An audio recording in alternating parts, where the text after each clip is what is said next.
what I'm doing is I'm not just pressing with my foot, even though I can start this way just to get a feel. My big broad arch is wrapped over her hamstrings. And the hamstrings are on that right side, by the way. Biceps femoris, semimembranosus, semitendinosus. Oh, yay. When I'm doing this, what I'm really trying to do is I'm going to lengthen this leg completely. Depending on your height or leg length, you might have to scoot in a little bit closer. You might have to scoot away a little bit closer. It also has some variability based on the person's leg length compared to you, who you're working on. I brought her just past 90 degrees. When I get a grip around the foot and then above the ankle, I'm going to lean back and pull her onto my foot. How's that right there? Not too much? Okay. Then I'm going to disengage for a second. I'm going to extend my leg completely and then pull her onto my foot.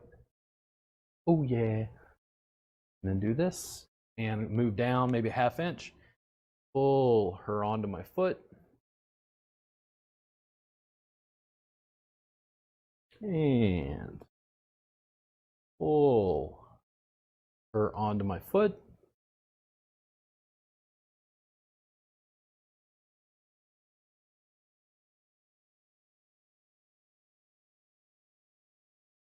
Now for me, I've done this so many times, I don't even have to think about it. But my toes are facing to the outside. I'm going to turn my toes in. And I'm going to have the top of my toes right here just kind of tucked under her knee. I'm going to let her leg roll open. And I'm going to extend.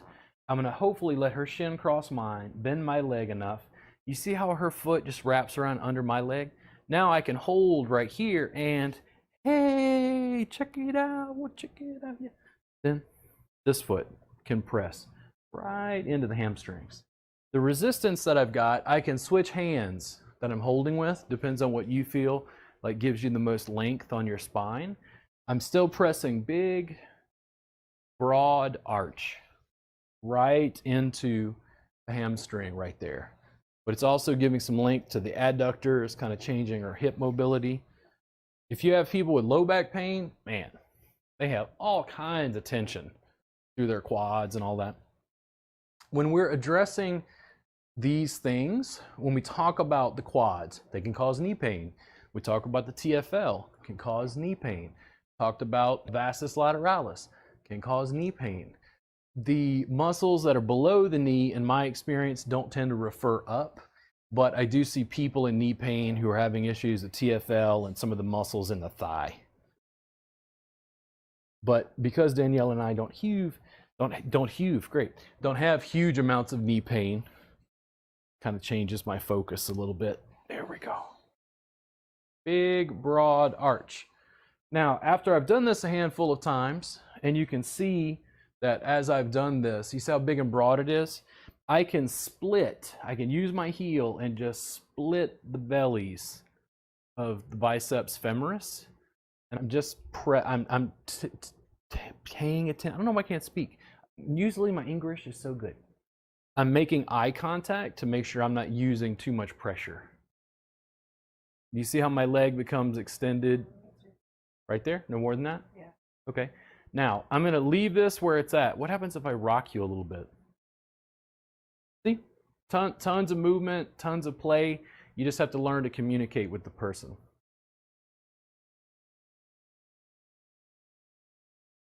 Oh, yeah.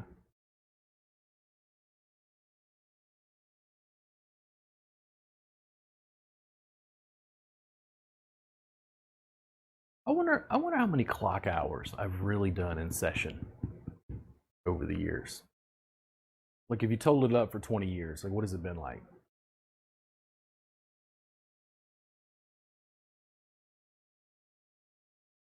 They say like 10,000 hours or something. Yeah, something like that. Now, that was sharp. That's more like elbow as opposed to forearm. I backed out for a second. I'm going to use big, broad pressure again. And that was right up at her edge. We're trying to find out what she can receive.